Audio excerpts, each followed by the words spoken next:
너무 은혜가 있었습니다. 보기도 좋고 듣기도 좋고, 그렇죠? 어제는 우리 토요일에 맞이해서 남전도회가 앞에 그 나무 이발을 시켜줬어요. 들어올 때면 못 느끼던가요? 옛날에 막 장발이었는데 이렇게 막 잘라가지고 어제 고생 많이 하셨습니다. 요즘 남전도회 여러분들이 주말마다 와서 교회를 돌보는 모습이 참 보기도 좋습니다. 그래서 그런 의미에서 우리 남전도회 여러분한테 축복성 보내드리도록 하겠습니다. 남전도회, 군데군데 남전도회 있죠? 예, 자기도 받고 싶으면 남전도에 편입하시면 됩니다. 자, 힘내시라고 우리 축복하겠습니다. 아주 먼 옛날 하늘에서는, 전체 가사로 다 할게요. 아주 먼 옛날 하늘에서는, 우리 남전도회 여러분 축하하고 격려하며, 아주 먼 옛날, 아주 먼 옛날 하늘에서는 당신을 향한 계획이 있었죠. 하나님께서 바라보시고 좋았더라고 말씀하셨네. 이 세상 그 무엇보다 귀하게 나의 손으로 창조하였노라.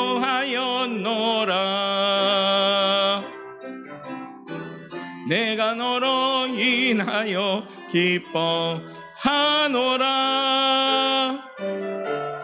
지금은 정확하게 손을 남전도회 우리 집사님들한테 힘내시자고, 같이 힘내시자고, 사랑해요. 대충 하지 말고 남전도회가 살아야 교회가 건강해집니다. 할렐루야. 마음의 의리에 사랑을 한 번이면 재미없죠. 한 번 더 사랑해요. 우리 장로님, 안수 집사님, 또 우리 남자 집사님들 살아가며 힘내시고 정말로 하나님과 함께 잘 지어져 가길 원합니다. 당신의 마음의 의리에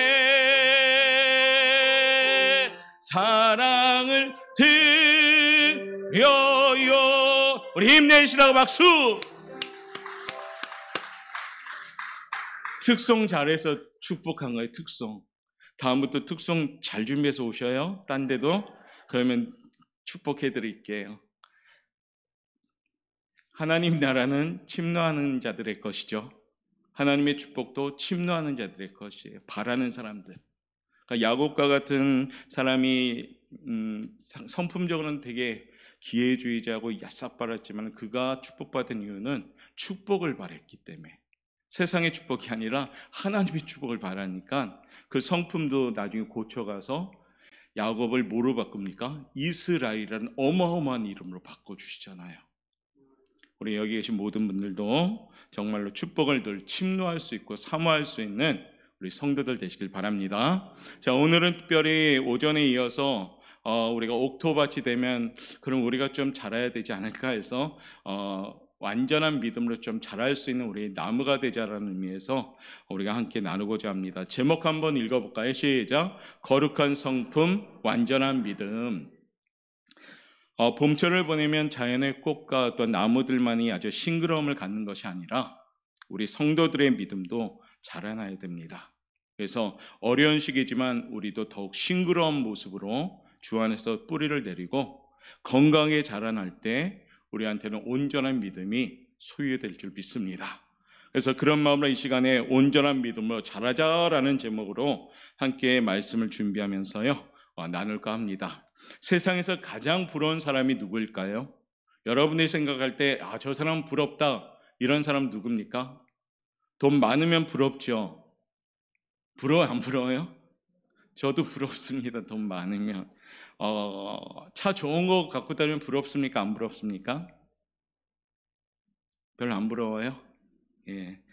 아무튼 사업이 잘 되든 뭘 잘 되다면 세상적으로 보면 참 부러운 거죠. 그런데 그 부러움은 얼마 지나면 없어져요. 근데 진짜 부러워야 될 것입니다. 부러워야 될 건 뭐냐면 믿음의 부자가 가장 부러운 사람입니다.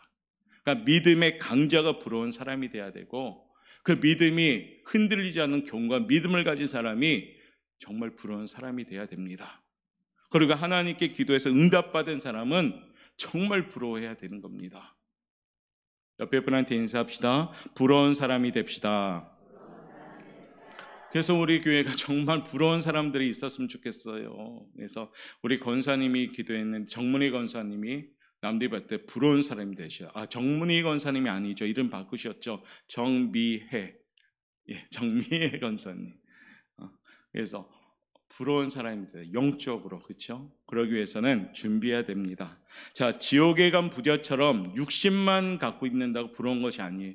그 부자는 아마 살 때는 많은 사람들이 돈 많아서 부러워했을 겁니다. 그렇죠? 근데 결국에 어디 갔느냐? 지옥 갔어요. 부러운 인생이 아니죠. 불쌍한 인생이 돼버린 겁니다. 그러므로 우리 성도님들도 온전한 믿음으로 자라갈 때 그 사람이 부러운 사람이 되는 겁니다. 우리가 목표하는 믿음은, 우리의 온전한 믿음은 하나님의 거룩한 성품으로 닮아갈 때 그 사람이 믿음이 되는 겁니다. 그래서 오늘 어떻게 해야지 온전한 믿음이 되는 것인가? 베드로후서 우리 5절부터 7절에 그 내용이 쫙 나와요. 한번 5절부터 7절 읽겠습니다. 시작. 그러므로 너희가 더욱 힘써 너희 믿음의 덕의 지식을, 지식의 절제를, 절제의 인내를, 인내의 경건을, 경건의 형제 우애를, 형제 우애의 사랑을 더하라. 아멘. 먼저 온전한 믿음이 되기 위해서는 믿음에 강하게 서 있어야 됩니다. 그러니까 더욱 강한 믿음에 설 때 온전한 믿음의 출발점이 되겠죠. 그래서 오늘 본문 말씀, 그러므로 너희가 힘써라는 말로 시작합니다. 그래서 더욱 힘써서 믿음에 서야 된다는 얘기예요. 이 믿음은 확신 있는 믿음이고 열심 있는 믿음입니다. 그래서 말씀을 굳게 지키는 실천하는 믿음을 가리키기도 하죠. 그래서 이 믿음에 강하게 서 있어야 돼요. 그래서 사자굴 앞에서도 하나님께 기도를 그치지 않았던 다니엘, 금신상에 절하지 않다가 풀무불에 던져진 사드락 메삭 아벳느고처럼 생명을 건 믿음을 우리가 가지고 있어야 됩니다. 믿음은 우리의 장식품이 아닙니다. 이 믿음은 누누이 강조하잖아요. 세상을 이길 수가 있다고. 이 믿음은 믿음 있는 한 사람은 한 민족보다 더 강해질 수가 있는 겁니다. 그러니까 대한민국을 살릴 수 있는 사람은 누구냐? 그리스도인들이에요. 그것도 믿음이 있는 그리스도인들이 기도할 때 이 나라가 잘 되는 나라가 될 줄 믿습니다. 자, 인도네시아에 복음을 전하던 메롤탈이라는 사람의 간증인데요. 메롤탈이 삼촌하고 시골 마을에 긴급히 가야 할 상황이 있었다고 합니다. 근데 앞에 강이 가로막고 있었답니다. 안타까운 상황이었는데 삼촌이 기도하면서 일어서더니 나는 이제 맨몸으로 강을 건너야 되겠다라고 말하면서 강을 건너기 시작했습니다. 뛰어가서 말리니까 삼촌 말이 이런 말을 합니다. 주님께서 내 기도에 응답하실 거야. 만일 내가 여기서 죽거든 복음을 전하다 죽었다 하여라 라고 조카한테 말하면서 담대하게 그 강을 건너가려고 맨몸으로 더 걸어갑니다.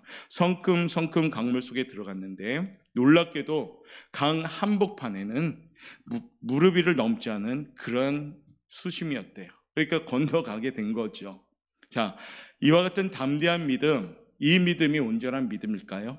이와 같이 담대한 믿음을 가졌다고 신앙생활에 온전한 믿음이 오늘 아니다라고 오늘 본문은 말하고 있습니다. 그러면 이 담대한 믿음에 무엇을 더해야 되는가? 오늘 2번 제목 한번 읽어볼까요? 2번 시작. 믿음에 뭐가 있어야 되느냐? 덕이 있어야 돼요. 그러니까 믿음만 있으면 안 되고 그 믿음에 덕을 같이 가지고 가야 돼요. 믿음이 아무리 천국을 가게 하고 하나님의 자녀가 되게 하지만 거기에 덕이 없으면 하나님의 영광을 가려우게 된다는 겁니다. 아무리 믿음이 좋아도 덕을 갖지 못하면 하나님의 영광을 가릴 수밖에 없어요. 요즘 코로나 시기에 방역이라는 지침에 매스컴에서 한동안은 교회에 대해서 너무나도 편파적으로 불합리한 그런 보도가 나오면서 교회가 매도당했죠. 그런데 그 몫도 교회 몫이에요. 왜냐하면 일부의 교회에서 맹목적인 그런 모습을 보였기 때문이라고 봅니다. 왜냐하면 덕을 세우지 못했기 때문이죠. 그런데 대부분의 교회들은 우리 교회처럼 철저하게 지켜나갑니다. 자, 세상에 선한 영향력을 주지 못할 때 그 믿음은 좋지 못한 믿음으로 보일 수밖에 없어요. 그래서 오늘 우리 하나님은 믿음의 너희가 덕을 세워야 된다라고 말하고 있습니다. 가정생활도 직장생활도 사회 모든 면에서 덕이 있어야 됩니다. 교회를 다니는 분인데 뻔히 아는데 직장생활이 엉망이라면 그 믿음의 덕이 세워지지 않겠죠. 가족들도 교회를 다니면서 예수를 믿는데 불신 가족들한테 보일 때 정말로 예수 믿지 않는 가족보다 더 이기적이고 더 정말로 편협하다면 덕이 되지 않겠죠. 그러면 어떻습니까? 믿음의 덕을 세우려면 빛과 소금의 역할을 철저하게 감당해야 됩니다. 성경은 우리에게 전하죠. 너희 착한 일을 통하여 하나님 아버지께 영광을 돌리라 라고 말씀하십니다. 예수 믿는 사람들은 착하셔야 됩니다. 예수 믿는 사람들은 착하고 온유하고 성품적으로 좋으셔야 됩니다. 비록 나쁜 성품을 가지고 있을지라도 그것을 만들어 가시거든요. 그러니까 폭군이며 핍박자며 회방자였던 사도 바울도 하나님이 만들어 가서 어떻습니까? 폭군이 오히려 예수님 때문에 핍박당하는 온유한 사람으로 바뀌어요. 착한 사람으로 바뀐 거죠. 그럴 때 어떻습니까? 그 믿음이 온전한 믿음으로 세워가는 모습이 되는 겁니다. 그래서 우리 오포영광교회 성도 여러분들은 덕을 세우는 믿음을 가진 성도들 되시길 바랍니다. 그러면 전도의 문도 열릴 수밖에 없습니다. 전도지로 교회 나오는 것이 아니라 정말 진짜 좋은 전도지 여러분을 통해서 성도들이 나오게 되고 이웃들이 나오게 되는 겁니다. 그것은 믿음의 덕을 세우셔야 됩니다. 그러면 여기까지 한다고 온전한 믿음일까요? 오늘 성경은 여기서 한 걸음 더 제시하고 있습니다. 3번 제목 한번 읽어볼게요. 시작. 덕이 있다면 거기에 지식도 플러스가 돼야 된다.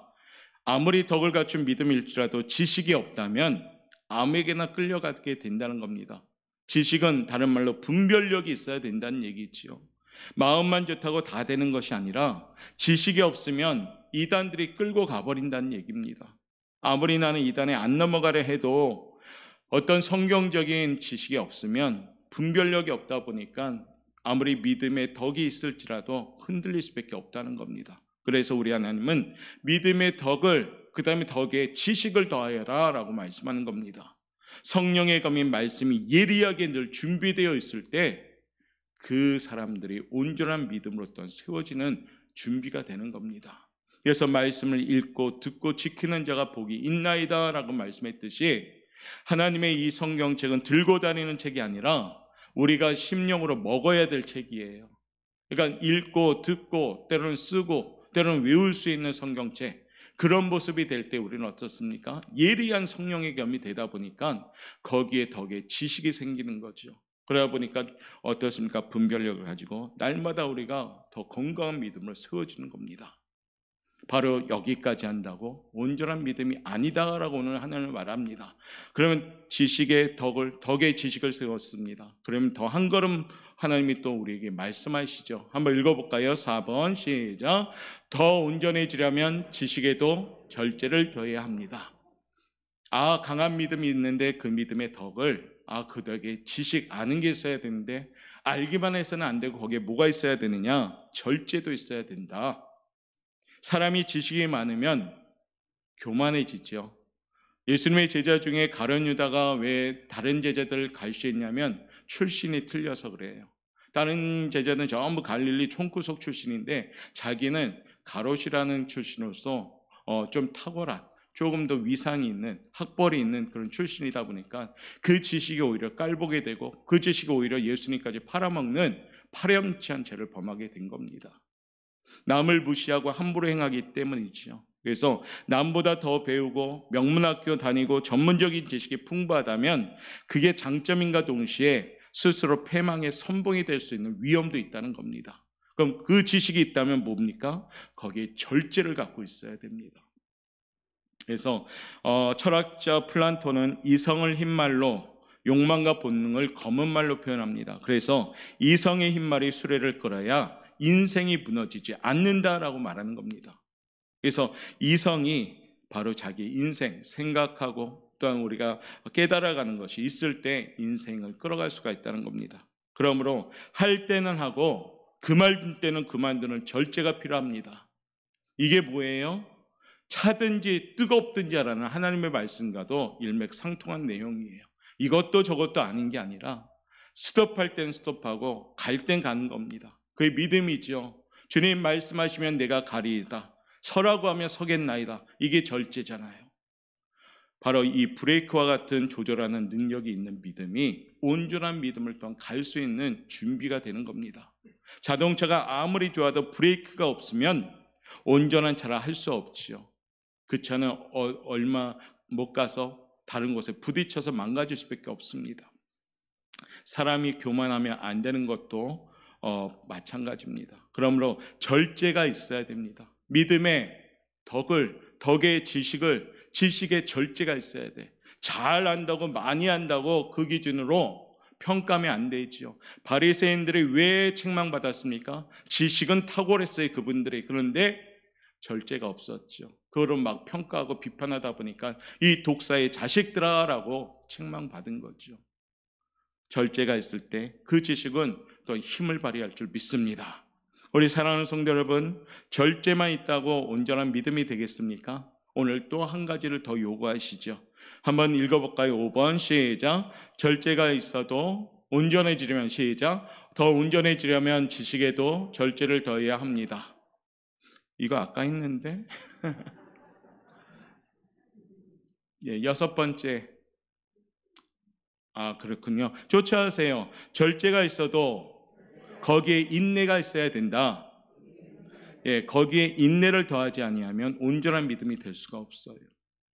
절제하고 있으면 참고만 있고 절제만 하고 있다면 그 사람들은 뭐 어떻게 될까요? 스트레스를 받겠죠. 그렇죠? 그래서 고난에도 감사할 수 있는 인내의 마음을 기르지 않으면 스스로 난간에 봉착하게 된다는 겁니다. 우리 목회자들이 하고 싶다고 말 다 하지는 않잖아요. 그런데 그러다 보니까 어쩌면 안에서 썩는 분들도 있다고 합니다. 그 한 예로 한국교회 성자라는 어느 목사님이 그만 노년에 치매가 걸렸다고 합니다. 그러다 보니까 일생 밀렸던 그 스트레스가 무의식 중에 있다 보니까 입에서 쏟아져는 나온 말이 너무 심한 말이 막 쫙 나온 거예요. 왜냐하면 계속 앞에서 절제만 하고 그러다 보니까 그게 쌓인 거죠. 여러분들 우리가 가끔 내시경 할 때 수면 내시경 하면 사람들이 희한한 소리 안 되잖아요. 속에 있는 말이 막 하고 알지 못하는 말로 막 얘기한다고 합니다. 받을 때. 그런 것처럼 절제의 인내를 더하지 아니하면 큰 시험에 빠져요. 그러니까 감사함이 있어야 된다는 거죠. 우리 주님의 십자가 고난을 묵상하면서도 고난을 오히려 즐기고 핍박을 즐기고 무시당하고 배척당함을 기뻐하는 마음이 필요하다는 겁니다. 무조건 절제, 이건 되게 불행한 거죠. 그래서 거기에 주님의 고난을 생각하면서 할 때 행복해진다는 겁니다. 야고보는 인내에 대해서 우리에게 이렇게 전합니다. 야고보서 1장 2절과 2절부터 4절인데요. 한번 인내에 대한 말씀 읽어보도록 합니다. 시작. 내 형제들아, 너희가 여러 가지 시험을 당하거든 온전히 기쁘게 여기라. 이는 너희의 믿음의 시련이 인내를 만들어내는 줄 너희가 알미라. 인내를 온전히 이루라. 이는 너희로 온전하고 구비하여 조금도 부족함이 없게 하려 함이라. 절제된 모습이 있고 거기에 인내를 더할 때 더욱더 건강한 믿음이 됩니다. 그런데 거기까지 다가 아니라 거기서 더 한 걸음을 오늘 본문은 우리에게 제시하고 있습니다. 그 다음 우리 한번 읽어볼까요? 시작. 그 다음 인내에 그치지 말고 경건을 또 더하라고 말씀하십니다. 그러니까 인내에 그치지 말고 거기에 또 경건이 있어야 된다는 겁니다. 경건은 뭐예요? 하나님을 두려워할 줄 아는 마음을 말합니다. 아무리 우리가 주님의 고난의 사랑을 감사한다 할지라도 그 인내함이 있다 할지라도 그래도 우리는 사람인지라 어려움을 극도에 달하면 무슨 일을 저지를지 모르는 연약함이 있습니다. 하나님을 두려워하는 그런 안전장치가 우리한테 있어야 되는 거죠.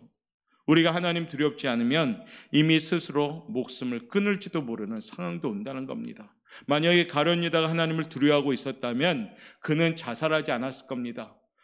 베드로는 하나님을 두려워하기 때문에 목숨을 끊지 않고 오히려 하나님께 무릎 꿇고 통곡하면서 회개한 거죠. 이게 뭡니까? 경건입니다. 그래서 하나님이 두렵고 지옥이 두렵기 때문에 참고 참아간다는 겁니다. 여기에 우리의 믿음의 요소가 있는 겁니다. 인내만 있고 경건이 없으면 두려워할 줄 모르고 함부로의 모습이 나오기 때문입니다. 사람들이 아무리 옳은 일을 해도 함부로 해서는 안 됩니다. 교회를 개혁한다는 것도 좋은데 이 사람 끌어내리고 저 사람 끌어내린 건 개혁이 될 수가 없습니다. 어떤 아름다운 명분과 이름으로라도 함부로 행해서는 안 된다고 오늘 말하고 있는 겁니다.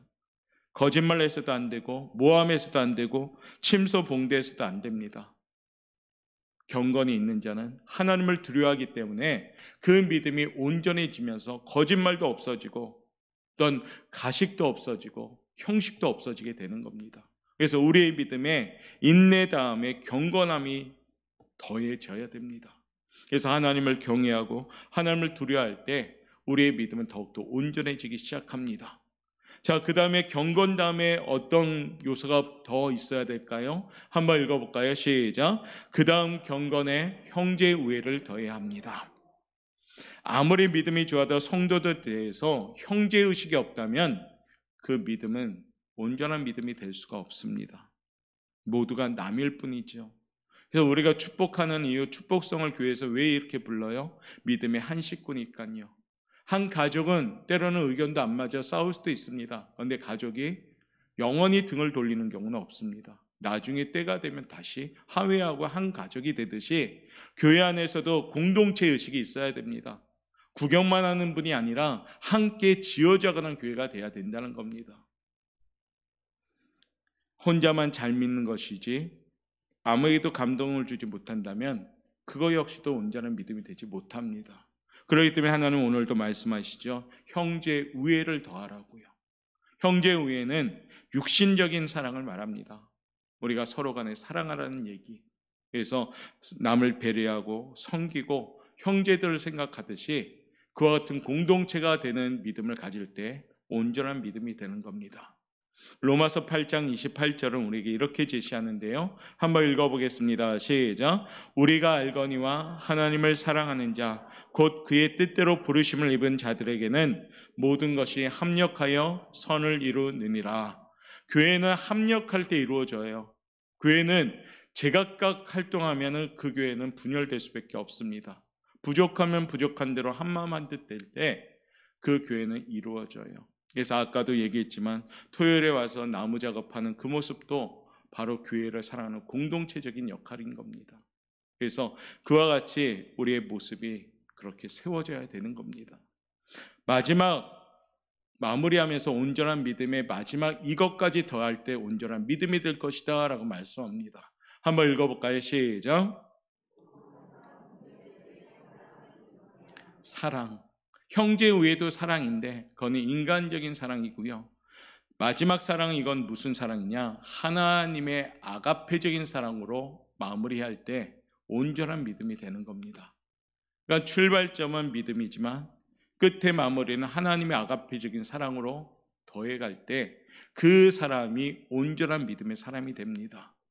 예수 믿는 사람들은 이 사랑의 덩어리가 되셔야 돼요. 그러니까 예수 믿는 사람은 사랑이 많으셔야 됩니다. 예수 믿는 사람은 남들에게 사랑을 줄 수 있는 사람이 돼야 되는 것이에요.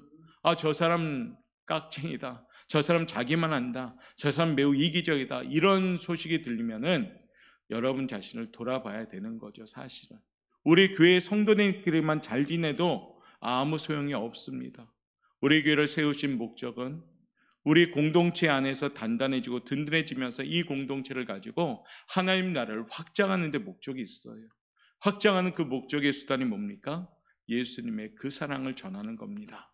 그럴 때 우리의 믿음이 온전한 믿음이 되는 거예요. 그래서 우리가 서로 간에 사랑으로서 한마음 한뜻 되는 것이 온전한 믿음의 결론입니다. 하나님의 아가페적인 사랑. 아가페는 뭡니까? 무조건적인 사랑. 조건도 이것도 저것도 따지지 않고 재지도 않고 그냥 그 존재로 사랑하는 겁니다. 옆에 분 한번 쳐다보세요. 사랑합니까? 정말 사랑하셔요? 미워할 때도 있잖아요. 마음에 안 차면은 미워할 때도 있고 또 우리 의견이 안 먹히면은 저 사람은 미워지고 그러잖아요. 근데 그러지 말라는 거죠. 이 얘기 누구한테? 저한테도 하는 얘기예요. 똑같이. 우리 오포영광교회는 바라봄과 그 존재 자체로 사랑할 수 있기를 바라겠습니다. 다시 한번 볼까요? 다시 한번 보세요. 사랑합니까? 보셔야 한번 옆에 분들. 그래서 우리 교회가 사랑이 넘치는 교회가 되길 원합니다. 사랑은 수고가 있어야 되고, 사랑은 내가 죽어줘야 됩니다. 내가 살아있으면 사랑 못하거든요. 오늘 온전한 믿음의 결론은 이겁니다. 하나님의 사랑으로 마지막 도에 갈 때 온전한 믿음이 될 줄 믿습니다. 그 요소요소에 많은 것들이 중간에 나왔지만은 결론은 이거잖아요. 하나님의 온전한 사랑을 더해라. 그러면 온전한 믿음이 될 것이다 라고 말합니다. 우리 사랑하는 성도 여러분, 이제 한 주간 새로 또 시작합니다. 달력에 보면 주일이 첫날이잖아요. 빨간 날이 첫날이잖아요. 한 주간 예배로 잘 준비되었어요. 이제 새로운 한 주간도 승리할 수 있길 원합니다. 내 안에 있는 돌이 있다면 다 빼내시고, 혹시 길가 같은 마음이 있다면 눈물로 기도해서 준비하시고, 가시밭, 돌짝밭, 그리고 기도 많이 합시다. 기도가 답이고 기도 외에는 이런 방법이 없습니다. 그래서 기억하시면서 예수 안의 뿌리를 깊이 내리면서 믿음의 덕과 지식과 절제와 인내를, 그리고 경건함과 합력하는 형제의 우애와, 그리고 마지막 주님의 세 계명인 서로 사랑하라, 아가페적인 사랑으로 더해가서 우리의 믿음이 좀 온전한 믿음으로 잘 세워지길 바랍니다. 사망 권세 계신 부활의 주님으로 담대하게 세상을 이기면서 사는 부활의 삶을 사는 우리 사랑하는 성도 여러분 되시기를 주님의 이름으로 축원합니다. 기도하겠습니다. 사랑이 많은